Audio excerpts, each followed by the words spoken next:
Welcome back, Fiverr friends. Today we're going to be doing sort of like, I don't know, a vlog style week in the life of an artist.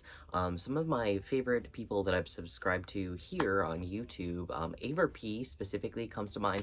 I'll link her info. I love her content. A while back she did like a week in the life of the artist and I really enjoyed it. And so I kind of just wanted to come on here. I'm gonna bust out the spinning wheel. We got Benny ready to go, and I was just gonna gab again because I've been seeing a lot of content that I kind of want to talk to you guys about. I've been seeing a lot of people kind of discuss the death of the influencer, which I'm all here for. Man, this is really gonna be FaceTime style, so hope y'all are ready for a casual one. The death of the influencer, and I honestly, I'm here for it. One of the things that I really struggled with since getting on to TikTok, especially because I've just had a really good response from TikTok and like garnered an actual following, is that I never got on with the intention of wanting to be like an influencer. Like, that is not my end goal. That will never be one of my goals. My goal is to be an artist and to be an educator who gets to share said information on, you know, whatever platforms I am given. And that's why I think that although this might be the era of the death of the influencer, I'm kind of hoping that it brings back more actual art and like less brain rot and more thoughtfulness back to the content arena. Remember when you had to put like effort into content and effort into posts? I miss that. I was definitely, I grew up in the age of Tumblr, and I think I've mentioned this before, but Tumblr was the only other social media platform that I ever really garnered like a large following on.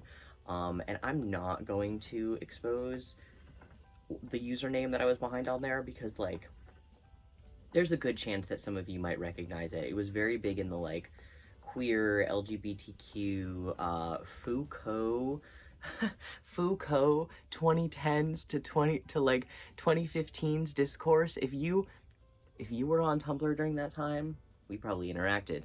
No regrets, good times. But yeah, so ever since TikTok has been, you know, the whole ban and things like that, I have just been using it as an opportunity to reevaluate my relationship with my platforms.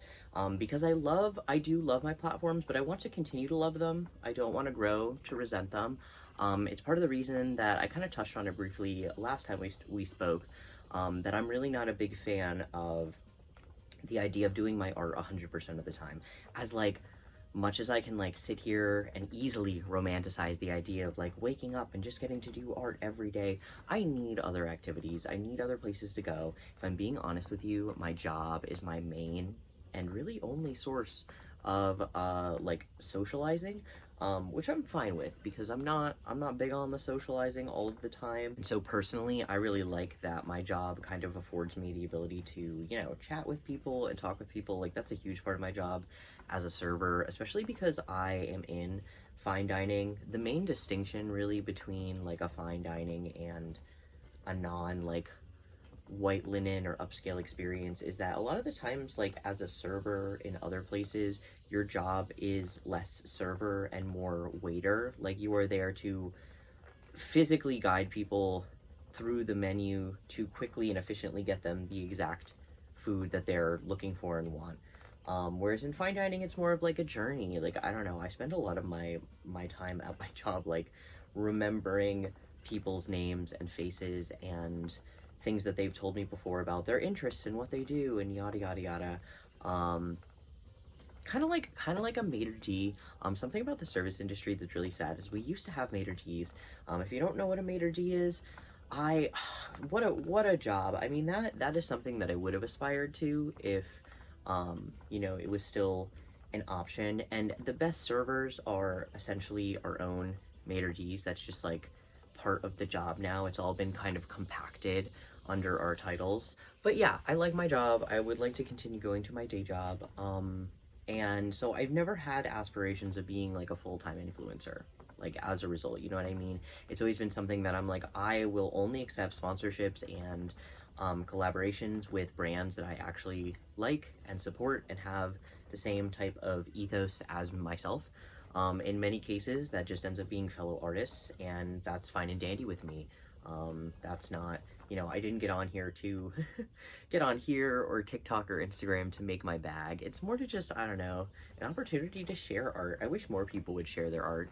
There are lots of people making art out there, and they never share it with the world or many people at all, and that always makes me really sad. Because I think all art is good art. I think all creation and making is oftentimes good creation making. I think it's just good for people, especially now. I'm a big believer in the fact that I think a lot of people are missing that in their lives, like physical making, because we go to these jobs. I don't personally, but a lot of people go to jobs where the end product is something that's like on a computer, or the labor of something that you've done. It can't physically be seen or shown to somebody at the end of the day in like a really tangible way. And that's something that craft offers people that I just wish more people would give a chance. Because that's what people like so much about knitting and crochet and ceramics and sewing, is that like you do all this work, but you also have this beautiful finished tangible object that you know how to represent said labor and work. And it's definitely one of the things that brought me to spinning. And it's one of the reasons I've always wanted to make art and make things, because I do kind of miss that in my life. I wouldn't call myself chronically online now, especially because I'm someone who I love to go outside, and roll around literally in the grass like a little garden gnome. But back in the day when I was younger, I could have been accused of spending too much time online, and it's just not super fulfilling.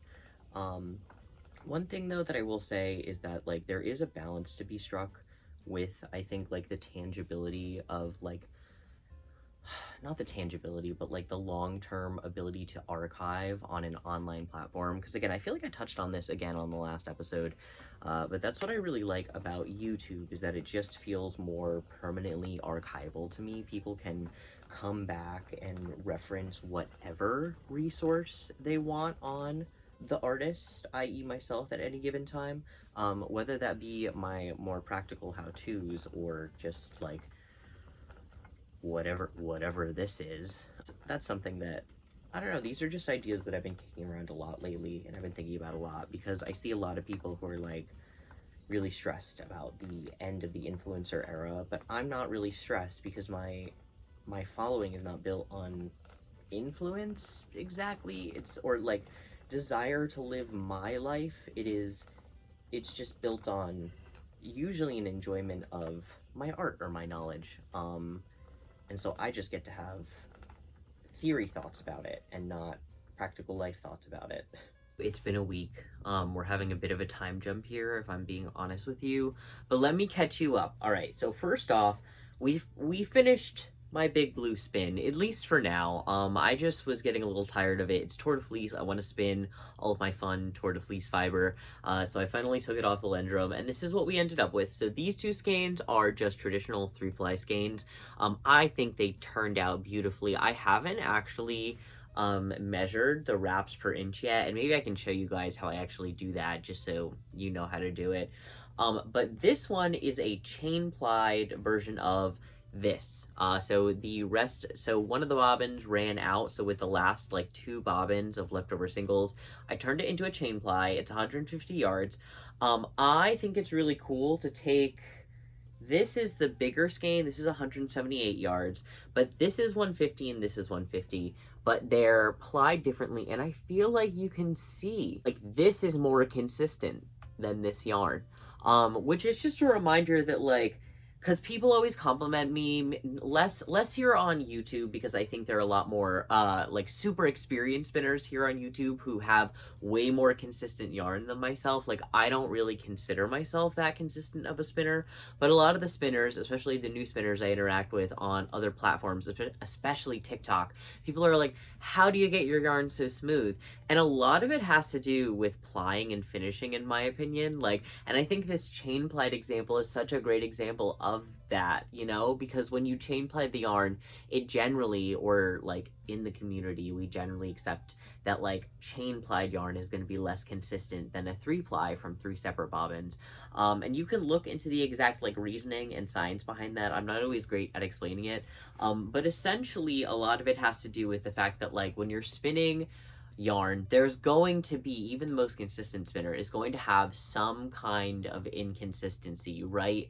And when you're chain plying, you're plying up against like the same section of what, like, let's say it's a yard of yarn, you're plying that yard onto itself.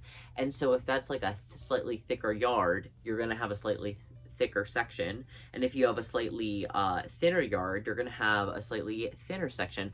I did name this a Big Blue Chain. I don't know if anybody thinks that's funny.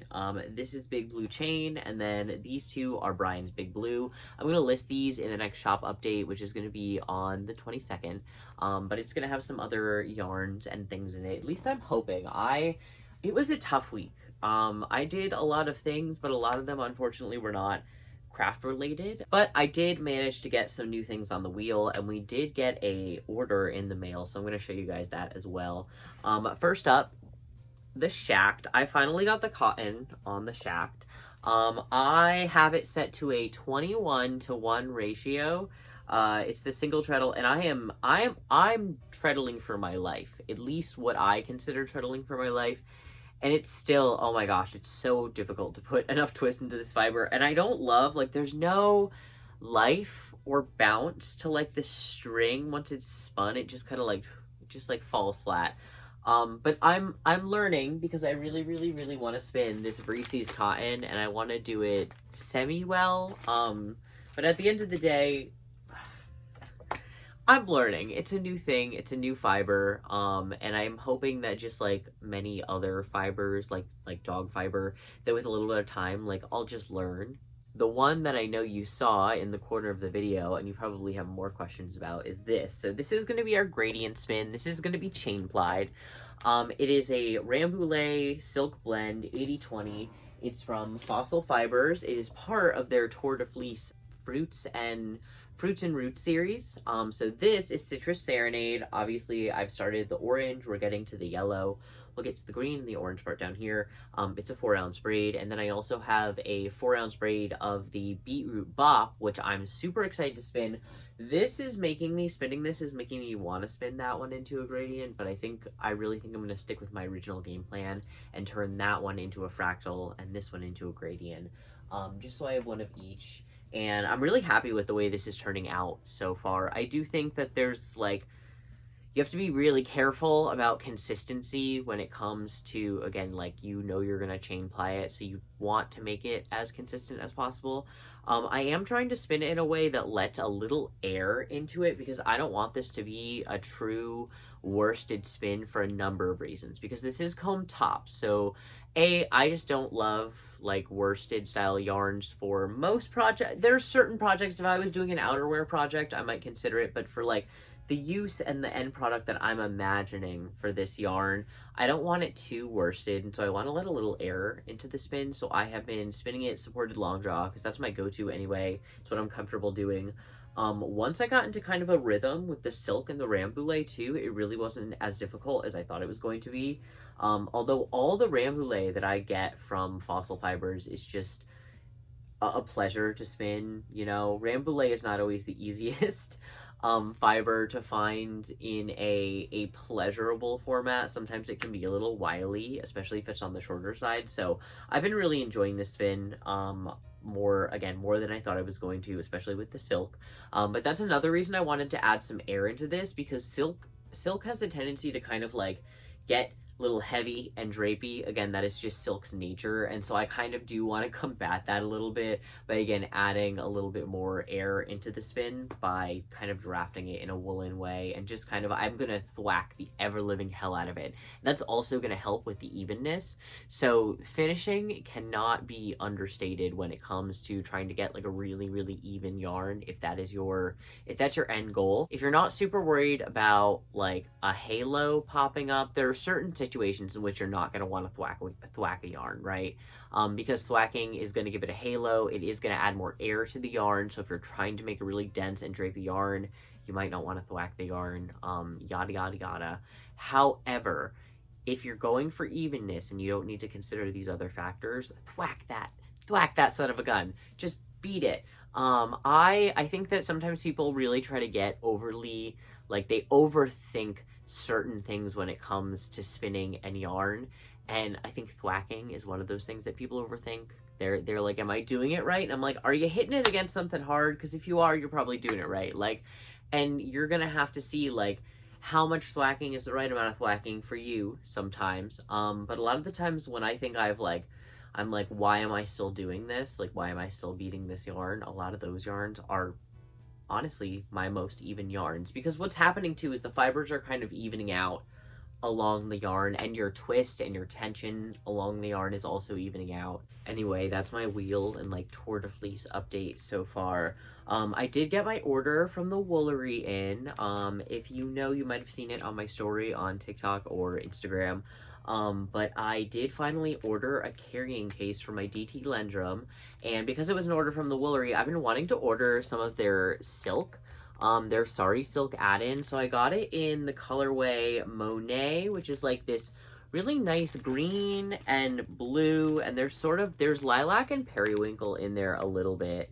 But the reflection is not great. And then I also got it in holly, which I think I'm going to try to separate out a lot of these colors, but I do like them, and maybe I'll do a roving with all of them blended together. And then I also picked up Sweetie because I am just a sucker for like a cotton candy colorway. I just can't resist it. I don't know what it is. And I've been wanting to, I don't know, pick up a little bit of silk because people have been requesting silk blends, so I'm giving the people what they want. So that's what's going to go onto the drum carter next. And then I did pull the bag out of the box. And as you can see, I got the green one. You can get it in a few different colors. I thought about ordering it from a few different places, but honestly, because the bag kind of already brings me to the free shipping limit on the Woolery, I was like, I'll just pick up the bag and something else that I've been meaning to pick up from the Woolery. And the reason that I've been wanting to get a proper carrying case for my wheel is because honestly, just carrying it, like, can I just carry it with one hand or like against like my shoulder? Absolutely. But if you don't know what it is and it's kind of folded up, I just feel like it seems not threatening, but like confusing, and I don't like it. I don't know, I don't like it. And I wanted a carrying case for it so that I could carry it places, kind of like an instrument, like discreetly. Like, obviously something is in here, it's massive. It's a very large bag, but it kind of, that's Bo. It kind of sits like a backpack, right? Goes on, goes on like this. It does have a big pocket in the front, which is also a pro because it'll have to be like my main bag, and I want to bring snacks and things with me. It's because I love to spin in the park. I have a folding wheel. I didn't really think about when I bought my DT Lendrum, the main reason that I bought it was because it was a DT and it was a Lendrum. So it was a double treadle. I had a single treadle wheel already and I wanted a double treadle. And then I also purchased it because the actual like Lendrum brand just has very like straightforward design that I found very like appealing. I was like, I like the shaft for being kind of like a little old school. Again, people call the shaft the Cadillac of wheels a lot of the times. But it's single treadle, and I wanted something a little bit different. What I didn't think about is that this is a folding wheel. There are pros and cons to a folding wheel, and you should familiarize yourself with those. But I have a whole video about like picking out a wheel specifically, so I'll link that down below. Because people ask me that all the time. They're like, how do I go about buying a wheel? It's really intimidating. And I'm like, I know, which is why I made a whole video about it. And I really do think it's a good resource. And I don't actually tell you about my wheels or the brand of wheels that I buy until the end of the video because nobody's sponsoring me, full disclosure. Yeah, the Woolery didn't sponsor this video too. This is a place where I buy spinning supplies, because that's also a question I get all the time. People are like, okay, I have the wheel. Where do I buy, like, the wool and all the accessories that I see all these other people buy? And I like the Woolery. The Woolery is a really reliable place to get fiber. Like, it's going to be reliable and consistent. and be very similar to like what is described online. Sometimes when you have something like a hand dyer or limited releases or someone that you're not super familiar with, it can be sometimes a shot in the dark. And the Woolery and Paradise Fibers are two places definitely that are like not a shot in the dark. Like you're definitely gonna enjoy your order. Let's see. I mean, I think it's supposed to fit this. It says that it's going to fit this wheel, but let's see if it actually fits the wheel. So I'm going to talk to you guys a little bit about why I actually got the case a little bit more while I show you how I actually collapsed the wheel.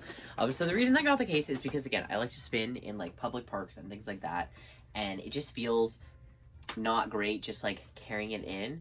And then also one of the parks, well, a lot of the parks that I want to spin in, specifically Washington Square Park and Central Park, up until now I've had to park inside the city to get my wheel into the park and then like near the park, because I don't want to be carrying it like on take it on a subway, just like raw dogging it like in the world. I don't know, that just feels sketchy. Again, like even when it's folded up, as you can see, it's still like large, right? It's not like the most compact, and like this is how I would normally carry it. And I just feel like it's like, what is this? Like you don't know, you have no idea. And I feel like it would just be better in a bag, especially in a city context. So yeah, I really want to spend more in Central Park before the summer is over, and I told myself that I would buy a carrying case for this wheel before the summer was over.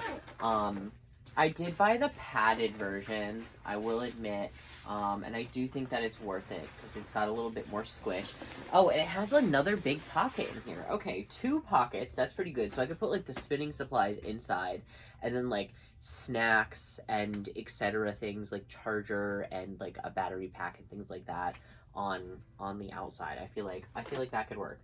Okay, here is the moment of truth. Is it gonna go in this way? Let's see.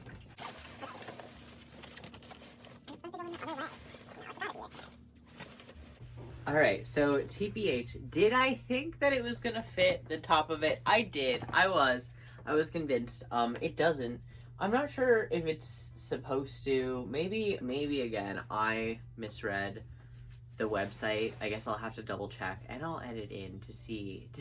It'll be a surprise. Like, I'm gonna keep it, I'm not gonna return it, and I'm definitely gonna use it. Like, I'm not gonna source out another carrying case. This is just what it is, what it's gonna be. But do I feel like it should disclose that, like, if it is made for this, like specifically for this model, or it markets itself as like being able to encapsulate the whole thing, like maybe I'm missing something, or maybe I have it upside down, but I feel like that's not the right way to carry a wheel. Like, that seems sketchy. The pressure shouldn't be on the flyer. That doesn't seem right. That doesn't seem right at all. So yeah, I mean, like, I'd give this like, I don't know, 8 out of 10. It does what it needs to do. They had it in green. I think they had it in blue. They might have had it in red. I don't think I would get the red personally, but that's just me. That's just my vibes. So yeah, I want to use it today specifically. I think I might try to go into New York. Specifically, I was thinking maybe Central Park. I was waiting for the weather to clear up because it was looking a little bit like it was going to rain, and I didn't want to be caught in the rain with a wooden wheel. But I really want to try to get on live for a little bit, and then I think I'm going to try to eat something and go spin during the sunset, because I don't know, I just think that would feed my soul, make me feel a little bit better. It's just been a hard week, especially at work. It was just a stressful week, and so I feel like I need a reset. I need a break. Nobody's surprised. Once again, I'm at the bins. So the hand spun drop that I'm doing on the 22nd is also going to include some like vintage items, and so I kind of wanted to come to the bins and see what I might be able to add to my collection. I'm gonna be really picky this time because none of it is gonna be for myself. None of it can be stuff. Besides, if I find t-shirts, I'm allowed to keep t-shirts, but anything else, I'm not allowed to keep. fingers crossed. And I'm gonna try to keep the budget under $50, so let's see. Okay, so let this be a lesson to everybody, because this is a new bins location to me. This is a new like Goodwill outlet that I'm trying today, and honestly, I don't know if I can say it was worth like the 45-minute drive. It's a little bit closer than the Staten Island one, and I don't have to cross over a bunch of bridges to get to it, but like I think the Staten Island one is just more worth it. First, the prices are better. In Staten Island, I think I pay like $1.50 a pound for clothing. I think that's what the running rate is. Maybe it's $2, maybe. Here, it was $4 a pound for clothing, and then I don't know what they charged me for like the homeware that I got. But considering I got like 2 items and like a little homeware that they charged me separately, like I just felt like I still spent like $15, and that didn't make much sense to me. Like I was like, I could have purchased these, I think, for less money at like a Goodwill store. So I wasn't crazy about that either, which is something to watch out for. They didn't have their weight costs listed either, so I didn't know until I got up at the front that it was like $4 a pound for items, for clothing items. So yeah, be warned, not all of them are equal. They all kind of run the show a little bit differently. They had like a different system at this one. I'm sure this is like someone's vibe. It just wasn't mine. Like if you like, upscale, like, what is that style that people like? I don't wear athleisure. I never really, you won't catch me wearing athleisure because it's just not my style. But if you like upscale athleisure, this is probably more of a location for you. They just didn't have a lot of the brands and the stuff that like I was looking for and the taste that I was looking for, which again is one of the reasons that I usually make the trip out to Staten Island. So we're gonna travel on. We're gonna go to New York. I don't really know exactly what I'm gonna do yet, but we're gonna go to New York. And I'm gonna maybe get a snack on the way because I'm hungry. So here's my view getting onto the path. A little shot of the shushing lady. I love the shushing lady.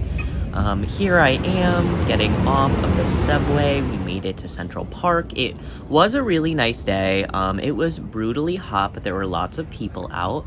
And I just kind of walked around looking for a nice spot.